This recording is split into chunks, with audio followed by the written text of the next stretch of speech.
एक पदेन उत्तरम लिखत, एक पद उत्तर लिखना है। का में है अनस्य की दृश्या भागा मना, यानी अन का किस तरह का भाग जो है मन है, तो अनिष्ठा, अनिष्ठा यानी कि छोटा। खा में है मध्य मनस्य दग्धना अनिष्ठा भागा किम भवति, यानी मथे हुए दही का अनिष्ठा जो छोटा भाग होता है वो क्या होता है, तो सर्पी होता है यानी घी होता है।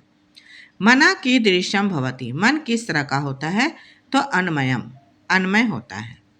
घा है तेजोमयी का भवति, तेजोमयी क्या होती है, तो वाक, वाणी। अंगा में है पाठे अस्मिन अरुणि कम उपदिशति, यानी पाठ में, इस पाठ में अरुणि है जो किसको उपदेश दे रहा है, तो श्वेत केतु, श्वेत केतु को दे रहा है। च में है वत्स चिरंजीवी, यानी कि पुत्र दीर्घायु हो। इति का वदति, ये कौन बोलता है, तो इसको आरुणि कहता है।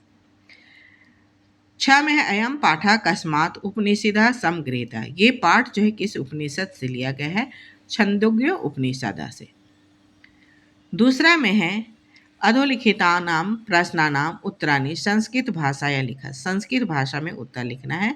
श्वेत केतु सर्वप्रथमम आरुणि कस्य स्वरूपम विषय पृच्छति, श्वेत केतु जो है सबसे पहले आरुणि से किस विषय में पूछता है, किसके स्वरूप के विषय में पूछता है, तो श्वेत केतु सर्वप्रथम आरुणि मनसा स्वरूपम विषय पृच्छति, यानी श्वेत केतु सबसे पहले आरुणि से मन के स्वरूप के विषय में पूछता है।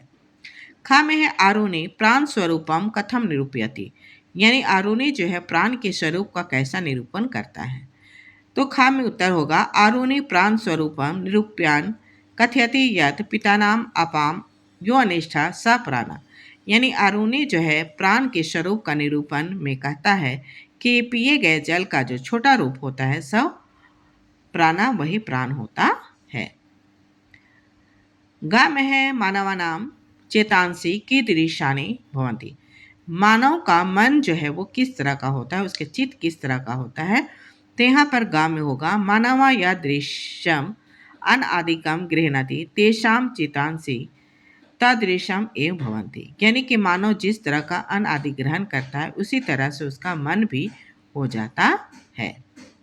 घा में है सर्पी किम भवति, घी क्या होता है, मत मनस्य दग्धना यो अनिमा स ऊर्ध्वम समुदयसति तत्सर्पी भवति, यानी मथे गए दही का जो अनिमा होता है, यानी जो छोटा रूप होता है जो ऊपर आता है, तत्सर्पी भवति वही घी होता है। अंगा में है आरुणि मतानुसारम मना की दृश्यम भवति, आरुणि के मत के अनुसार मन जो है वो किस तरह का होता है।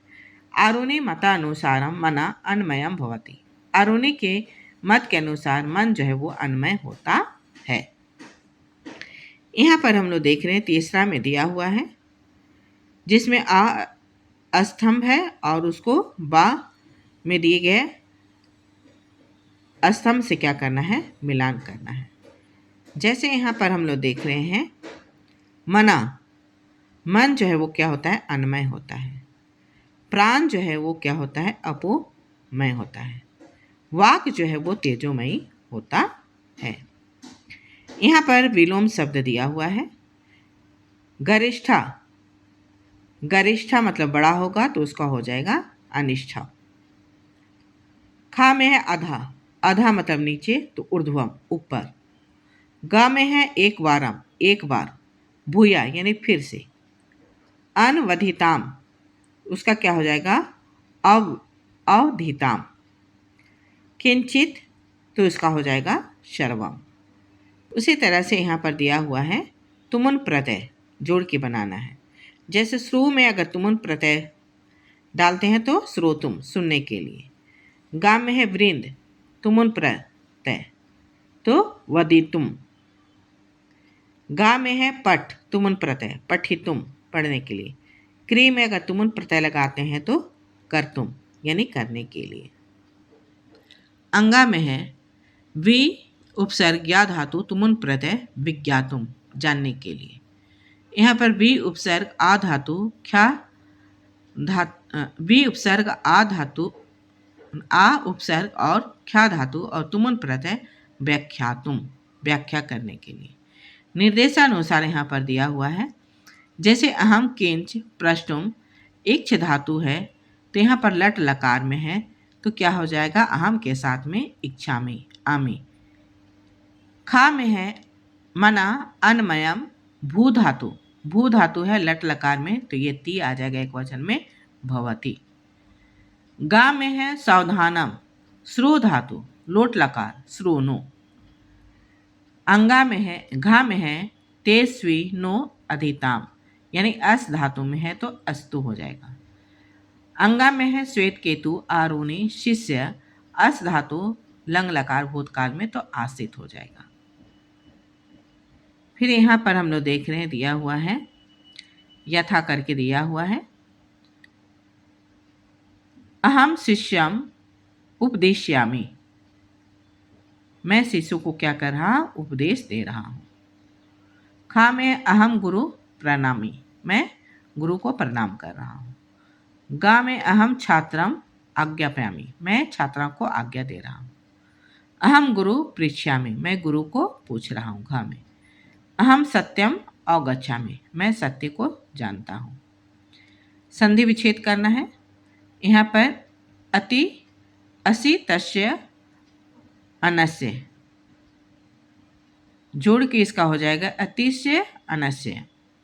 खा में है इति अपि औधार्यम, इत्ते अप्य औधार्यम। का जोड़ इयम केयम, नो जोड़ अधितम न अधिकतम। भवती जोड़ इति, भवती इति। यहाँ पर प्रश्न निर्माण करना है, जिसमें हम लोग देख रहे हैं का में है मत मनस्य दग्धना अनिमा ऊर्ध्वम समुदय सती, मथे गए दही की अनिमा जो है ऊपर जाती है, तो यहाँ पर मत मनस्य में अंडरलाइन है, तो सीधे यहाँ पर क्या हो जाएगा, की दृश्य, किस तरह का दही की अनिमा जो है वो ऊपर जाती है, और लास्ट में क्वेश्चन चिन्ह। खा में है भवता धृतो उत्पत्ति रहस्यम व्याख्याताम, आपने तो घी की उत्पत्ति के रहस्य को बता दिया, भवता के जगह में केन हो जाएगा, केन धृतो उत्पत्ति रहस्यम व्याख्यातम, किसने यानी कि घी उत्पत्ति के रहस्य को बता दिया।